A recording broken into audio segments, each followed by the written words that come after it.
Hi, I'm Dr. Rajdeep More, consultant gastroenterologist, liver specialist, and interventional GI endoscopist practicing in Thane.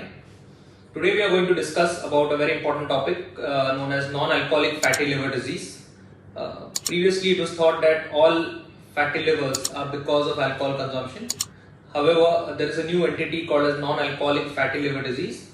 So now, what is non-alcoholic fatty liver disease? So any damage to the liver because of conditions such as obesity, diabetes, and metabolic syndrome are classified as non-alcoholic fatty liver disease.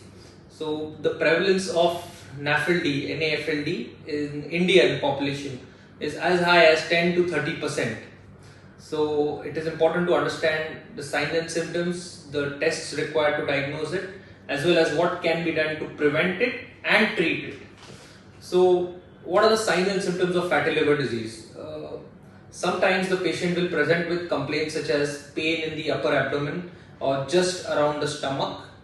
Many a times patients with fatty liver disease do not have any symptom at all, and it is incidentally diagnosed when a patient undergoes an ultrasound or an ultrasonography of the liver and it shows as fatty liver. Rarely in advanced conditions it can lead to what we call as cirrhosis. So why is it important to understand about non-alcoholic fatty liver disease even though you may not have symptoms? Is because in a few but not all patients it may progress to an even severe form of cirrhosis, that is complete damage of liver. So early diagnosis and prevention is very important, and early treatment is also important. So how do you diagnose non-alcoholic fatty liver disease? Firstly, the blood test. When you do the routine tests such as the liver function test, there might be some elevation in the liver or some derangement of the liver profile because of fatty liver. Secondly, we need to evaluate for the underlying causes of fatty liver such as diabetes. So the HbA1c, the sugar levels in the fasting and the postprandial state, as well as the lipid profile will help us understand that these are the underlying conditions causing NAFLD. Again, obesity and high BMI are also contributors, so that also needs to look into.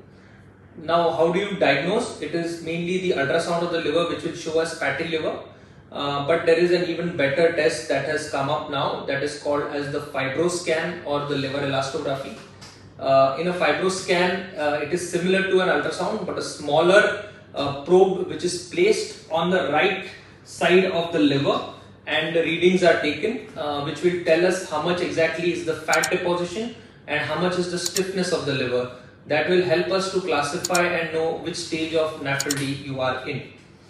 Now, how do you prevent? The most important steps in preventing are diet and lifestyle management. Firstly, about calorie restriction is very important in patients with obesity.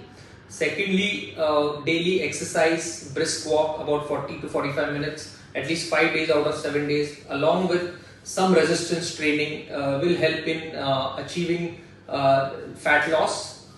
Then a targeted weight loss is essential. Studies have shown that at least 7 to 10% of your body weight loss over a period of 6 months to 1 year has shown to reverse any fat that has been deposited in your liver. So these are all the lifestyle modifications that are very important. Now, what are the treatment options for fatty liver? So about 5 to 10 years ago, there were not specific treatment options available for non-alcoholic fatty liver, but nowadays we have a lot of therapeutic options, a lot of medicines, new advanced medicines, which can reverse fatty liver if it is picked up in an early stage. However, these medicines always have to be taken under the supervision of your doctor and under a doctor's prescription. So this is all about non-alcoholic fatty liver disease that you should know, and always lead a healthy and an active lifestyle in order to prevent development of fatty liver. Thank you.